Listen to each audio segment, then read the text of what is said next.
Chicago, one of the most populous cities in America, has been a huge urban presence for many Americans and international immigrants.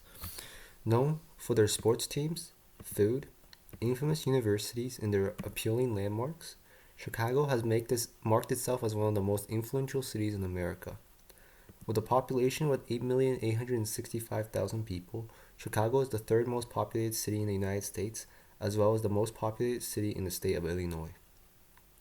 Large populations come with large sums of economic success, as the GDP of Chicago totals around 609 billion US dollars and a 61,170 GDP per capita. Also, as seen in the graph, Chicago's GDP has been on a dramatic increase since the Great Depression in 2009, casting a great future for economic growth. With only a 1.41% primary industry, it means that agriculture is heavily mechanized and less labor dependent, as well as that Chicago was also one of the cities that deindustrialized to transition into a heavily service focused city with great economic development. The HDI of Chicago is 0.929, which is equivalent to Denmark's. With economic prosperity, it leads to better healthcare, higher level of education, resulting in a lower birth rate and a low death rate. The annual growth rate of Chicago is only at a 0.03%, meaning that Chicago is in stage 4 of the demographic transition model, proving itself as a modern economic city. City zone. The original creator of the concentric zone model, Ernest Burgess, based his city model through Chicago, meaning that the zone model was formed because of Chicago's layout. The central business district is located alongside downtown Chicago as seen in the image. As you can see in the map, modern buildings are heavily focused near the middle of the downtown area, where the central business district resides, and other loops of the circle, like the low-income housing zone surrounding the downtown area, are mainly blue-colored, meaning they have mainly buildings that date back to the 1800s. In the middle-income housing zones, the layer outside are mainly green-colored, meaning many of their housing date back to the early 1900s.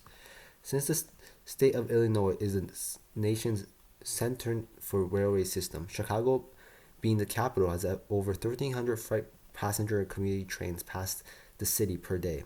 Although there are around 1.12 car ownerships per household in Chicago, the city has one of the best public transportation systems in the country. The Chicago Transit Authority, the Metro Commuter Rail, a plan for bike lane, modes of public transportation is available and safe for people in the city. The housing crisis. Although most houses in Chicago date back to the 18th to 1900s, these houses have still been in good quality buildings that sell for high prices. The Chicago median prices of houses are over $100,000 above the state average, which is unexpectedly high.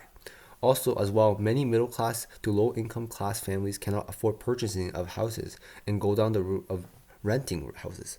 But this is also very expensive, as the average rent of a 1 LDK apartment is around $1,470, which is the 14th expensive out of all cities. The main reason why housing is very expensive in Chicago is first the location of Chicago. Since Chicago is one of the major urban landmarks, people looking for job opportunities slowly go up the concentric zone model into the center, creating a high demand for housing.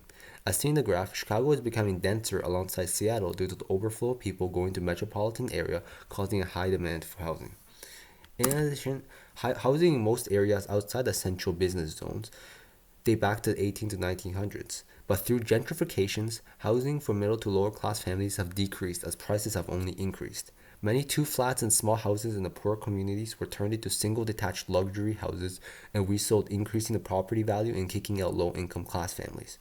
Also, many houses were refurnished and led to increase in the rent rates, giving no choice to poor people living in Chicago. Over 320,000 residents have left the city because of shortages in affordable housing. One main solution is to force property developers to commit a percentage of their new residential buildings to affordable rentals or buildings that have prices that low-income families can afford. Since Chicago is a highly developing city, developers know that it is highly profitable developing residential units in Chicago. Passing laws that force developers to build affordable housing alongside their new residential unit will benefit low-income class family, as well as not affect the developers' will to build, as the profit rates in the Chicago city is very high. Environmental cons. Chicago, since it is a major urban city, suffers a lot from air pollution, as being ranked as the 18th most air polluted city in the United States.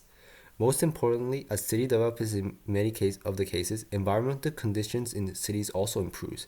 But in the case for Chicago, air pollution is becoming worse as they were ranked 22nd last year and 26th in the year prior.